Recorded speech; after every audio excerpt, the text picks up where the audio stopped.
नमस्कार, मी संघर्ष आपल्या सर्वांचे हार्दिक स्वागत करतो। तर आपण पाहत आहात वंचित मिशन न्यूज चॅनल। तरी चला पाहूया आजच्या ठळक बातम्या। 1 महार 56 पार 500 महार रेजिमेंटनी 28,000 पेशवाई काप। तो इतिहास सर्व भीमान्वयांना जागृत करण्यासाठी भीमा कोरेगाव येथे 208वा शौर्य दिन साजरा करण्यात आला। त्या शौर्य स्तंभावर सुजातदादा आंबेडकर यांनी केलेले भाषण पाहूयात।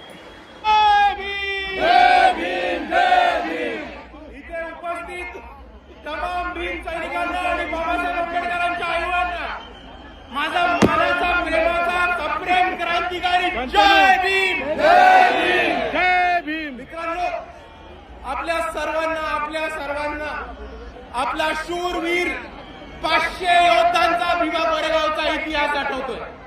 आणि इतक्या वर्षापूर्वी जरी ती लढाई झाली असेल तरी 2025च्या शेवटी 2026 मध्ये जाताना आजही भीमा कोरेगावला लाखोच्या संख्येने भीम अनुयायी येतात।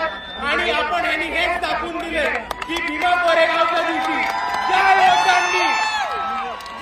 योद्ध्यांनी इकडे पेशवाई माती काढण्याचं काम केलं होतं त्यांना आम्ही विसरलेलो नाही आहोत मित्रांनो। आणि दुसऱ्या बाजूला ज्या 500 शूरवीरांनी इकडच्या व्यवस्थेच्या विरुद्ध, इकडच्या परिस्थितीच्या विरुद्ध आणि इकडच्या पेशवाईच्या विरुद्ध बंद उकरण्याचं काम केलं होतं त्यांना आपण अभिवादन करायला येतो। तेव्हा फक्त महाराष्ट्राला नाही तर भारताला नाही तर अख्ख्या जगाला दाखवून देतो की हे बाबासाहेबांची औलाद अजूनही लढलेलो विसरलो नाही होत।